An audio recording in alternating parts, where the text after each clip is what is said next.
Και στο σημείο αυτό θέλω να ευχαριστήσω πάρα πολύ κάποιους ανθρώπους, γιατί αυτή η βραδιά δεν θα ήταν δυνατόν να βγει χωρίς τη συμβολή τους. Πρώτα απ' όλα, ευχαριστούμε τον Άγγελο, δεν ξέρω αν είναι πάνω και Μαρcέλα.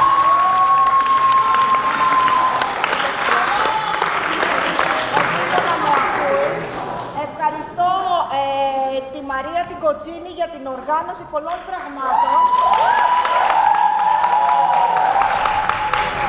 Ευχαριστώ την Αμαριλής για την όμορφη αφίσα που εξαφανίστηκε.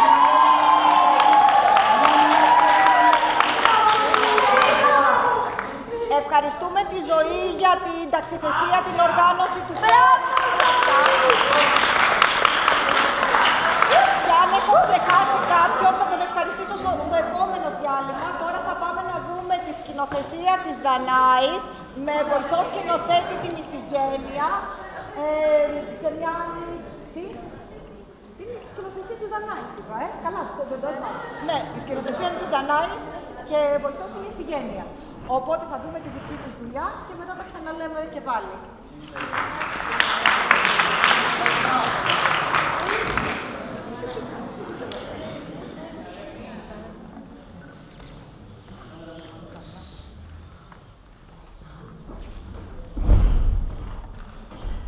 Τέλεια! Φυσικά! Σαφώς! Βεβαίως, βεβαίως!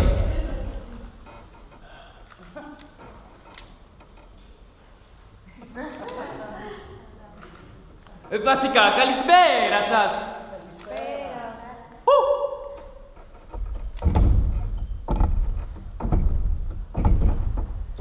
Σας διασκεδάζω!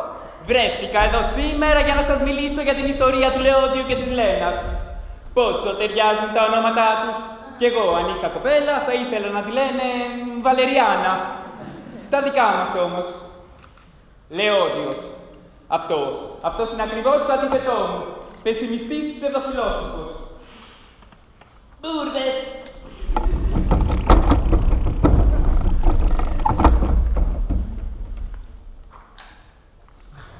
Κλασικό παράδειγμα γόνου πλουσίας οικογένειας που όλα τα διαχωριστικά προβλήματα είναι λυμμένα και κατά συνέπεια έχει άπλετο χρόνο να μπελοφιλοσοφήσει.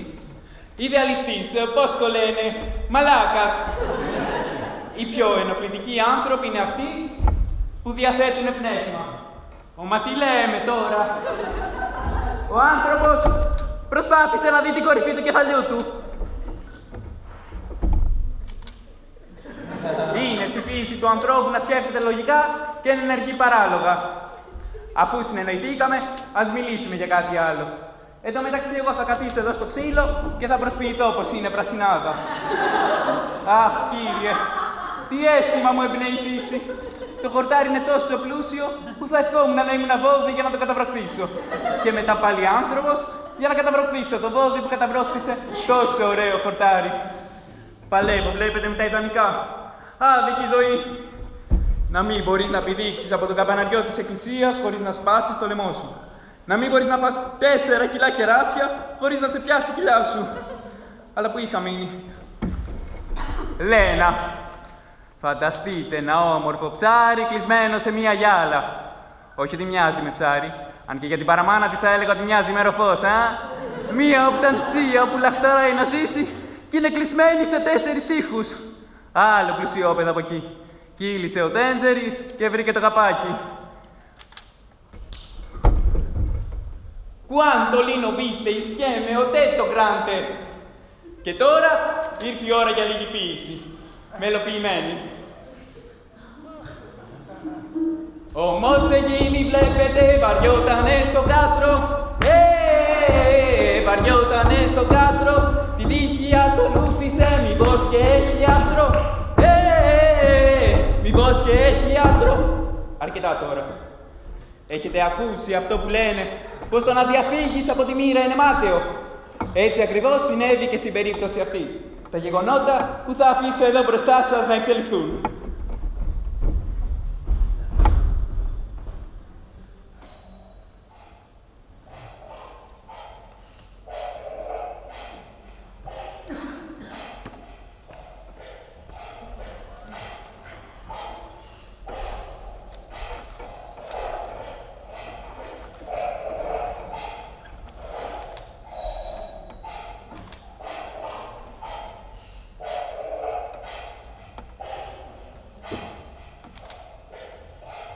Πάνω στα λουλούδια οι μέλισσες κάθονται τόσο αναπαυτικά και οι λαχτίδες ξαπλώνουν τεμπέλικα πάνω στη γη.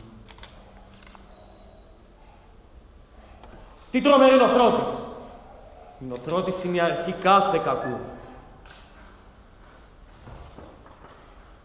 Αδράνεια. Ως αδράνεια ορίζει τάση των σωμάτων να αντιστέκονται σε οποιαδήποτε μεταβολή της κινητικής τους καταστάσεως. Φυσικά και δεν μιλάω για την αδράνεια της φυσικής. Μιλάω για την βαρεμάρα. Αργία, μήτυρ, πάσης, κακίας. Και τι δεν κάνουν οι άνθρωποι από καθαρή βαρεμάρα.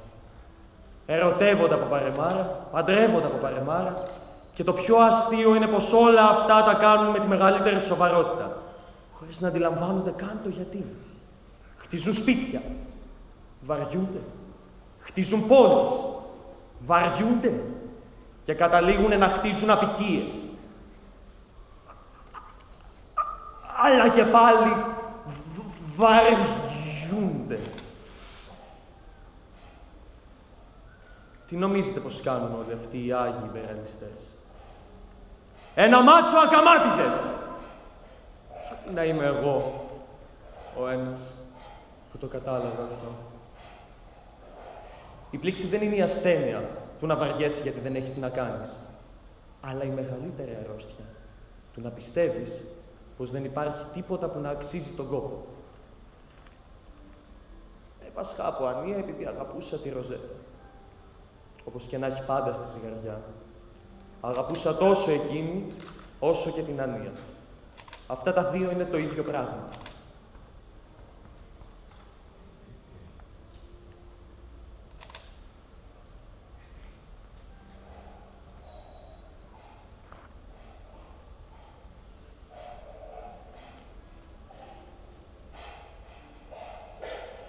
Τι περίεργο πράγμα που είναι ο έρωτας.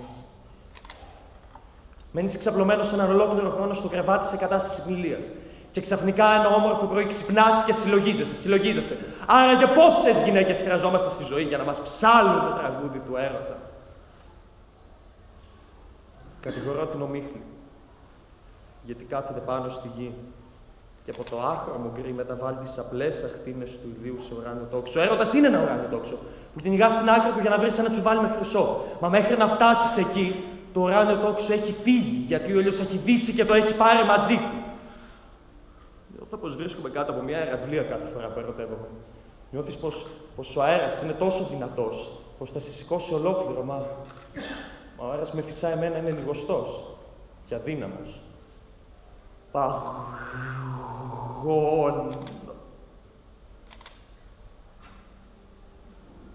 Κύριοι μου, τι ήτανε ο Καλγούλας και ο Νέρον? Ξέρετε, τύραννη από ανία η ζωή μου προσμουργέται σαν μια απέραντη έκταση από λευκό χαρτί που προσπαθώ να τη γεμίσω. Αλλά δεν μπορώ να γράψω τίποτα παραπάνω από ένα απλό γράμμα. 24 ώρες το 24ωρο γυρίζω τον εαυτό μου μέσα έξω σαν γάντι. Εγώ ξέρω τον εαυτό μου. Ξέρω ότι θα ονειρεύομαι σε ένα λεπτό από τώρα. Σε ένα τέταρτο, σε μία ώρα, σε μία εβδομάδα, σε ένα μήνα, σε ένα χρόνο. Όχι ότι ο χρόνος είναι κάτι σχετικός. Ο χρόνος είναι απλά μία ψευδαίσθηση που έχουμε θεσπίσει. Η μεγαλειώτη σου δεν πάει καλά. Όπου να είναι θα σου στρίψει τελείως.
είπα πως το να διαφύγεις από τη μοίρα είναι μάταιο.